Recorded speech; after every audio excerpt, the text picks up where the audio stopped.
Véronique Kella, bonjour. Bonjour, bienvenue. Bonne année. Merci, vous aussi. Bienvenue au Buzz Média Orange Le Figaro. Alors, vous êtes l'ancienne présidente du CNC, le Centre National du Cinéma. Et depuis presque un an, vous êtes à la tête d'Arte, la chaîne franco-allemande du service public. Et alors, justement, vous venez de présenter votre nouvelle grille pour 2012, présentée comme l'année de la relance éditoriale. Alors, est-ce que ça veut dire qu'Arte est en perte de vitesse ? Écoutez, en termes d'audience, c'est vrai que Arte, comme les autres chaînes historiques, a baissé depuis 5 ans et est effectivement à un niveau d'audience qu'il faut essayer d'améliorer. Mais il ne s'agit pas pour autant de modifier nos fondamentaux. Arte est une chaîne de culture, est une chaîne de réflexion, et je suis convaincu que dans un paysage audiovisuel où toutes les chaînes prolifèrent mais se ressemblent de plus en plus, c'est en jouant justement la différence que nous arriverons à séduire un public plus large. Alors vous êtes tombé jusqu'à 1,4%, vous pouvez que remonter aujourd'hui. Écoutez, en tout cas, le premier semestre 2011, effectivement, nous avons touché, j'espère, le fond du public d'Arte. Et le deuxième semestre, nous sommes remontés à 1,7%, ce qui pour nous est assez réjouissant. Et c'est assez rare d'avoir, même dans des chiffres qui restent tout à fait modestes, des retournements de ce type. Alors, en 2012, l'univers concurrentiel va se durcir sur la TNT. 6 nouvelles chaînes vont arriver. Est-ce que ça vous fait peur ? Écoutez, si elles continuent à se ressembler toutes les unes les autres, pas du tout. Je suis persuadé que l'avenir est aux chaînes à forte identité et qu'Arte a une identité très forte et que c'est en justement cultivant sa différence que nous pourrons convaincre beaucoup plus de monde de partir avec nous.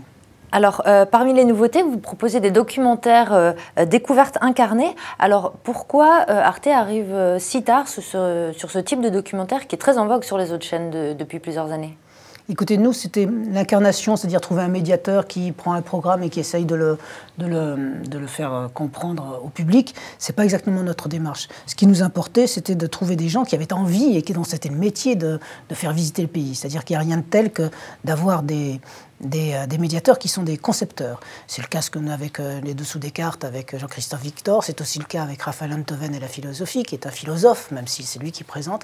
Et là aussi, nous avons trouvé des personnalités dont c'est le métier d'aller se promener comme ça dans les capitales en ce qui concerne la première partie de notre programmation de cette année, ou un peu partout à travers le monde avec Sophie Massieu, qui est une journaliste aveugle et qui nous fera découvrir des choses merveilleuses. Donc ça, c'est en access prime time. C'est à 18h, et c'est les efforts que nous faisons pour investir davantage dans la journée, puisque jusqu'à présent, Arte n'a jamais eu les moyens véritablement d'investir dans ces programmes de journée où simplement 20% des programmes sont des inédits. Parce que ça reste votre gros point faible aujourd'hui en termes d'audience. Exactement. Arte a été longtemps une chaîne qui n'a diffusé qu'à partir de 19h le soir.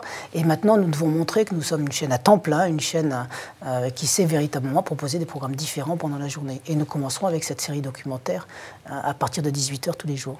Alors, parmi vos autres principales missions, c'était le développement numérique sur lequel Arte était déjà en pointe avant votre arrivée. Qu'est-ce que vous avez insufflé de nouveau sur le développement numérique ? Arte a été effectivement une des premières chaînes à investir dans les programmes conçus spécifiquement pour les nouveaux supports, et en particulier pour Internet, bien entendu. Et bien maintenant, nous continuerons à faire ce travail de recherche un petit peu sur Internet, mais nous souhaitons aussi marier enfin le web et l'antenne. Je suis persuadé. Donc des programmes mixtes, en fait. Voilà, des programmes hybrides, des programmes mixtes. C'est l'avenir de la télévision qui se joue là, et on le sait très bien maintenant avec les télévisions connectées, sur lesquelles on pourra regarder l'émission de télévision en tant que telle et les compléments. Et pour nous, c'est très important de pouvoir proposer, pour ceux qui le souhaitent, des compléments à ce que l'on mettra sur notre antenne. Et est-ce que vous allez renforcer les investissements justement sur ce type de programme ? Oui, bien sûr, nous avons l'intention de doubler la mise pendant les 5 ans qui viennent, dans le cadre du contrat d'objectifs et de moyens qu'on a signé avec l'État et qui nous a permis d'envisager ce développement. Vous étiez à 4 millions, l'idée c'est d'arriver à 10 millions d'ici 5 ans. 10 millions dans les 5 ans qui viennent, ce qui est pour nous important évidemment, mais ce qui est beaucoup plus modeste que d'autres acteurs réussissent à faire en matière de développement numérique sur le plan financier.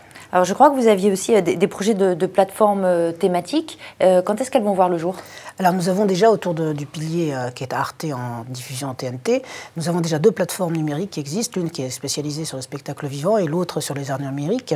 Et notre stratégie, c'est de construire un véritable groupe autour d'Arte, pilier, pour avoir dans 5 ans une véritable galaxie, ce qu'on appelle une galaxie, c'est-à-dire que chaque thème de prédilection d'Arte pourra faire l'objet d'une plateforme numérique. C'est à partir de laquelle on pourra aussi relinéariser et faire des petites chaînes web 2.0 qui permettront d'être des nouvelles portes d'entrée pour découvrir l'univers d'Arte. Ça pourrait être le cinéma, par exemple? Ça pourrait être le cinéma, mais on cherche plutôt des secteurs où on est vraiment les seuls à pouvoir investir de manière conséquente. Et je pense beaucoup à l'écologie, qui est un des thèmes de prédilection d'Arte, qui marche très bien en France comme en Allemagne, et aussi qui marche très bien à la fois sur le web et sur l'antenne. Et ça, ce serait dès cette année ou plutôt un peu plus tard? Ce sera sans doute en 2013 plutôt qu'en 2012, puisque 2012, nous consacrons à cette nouvelle grille, à ces nouveaux programmes, et en particulier les programmes de journée et des programmes de week-end, qui sont à découvrir dès ce week-end.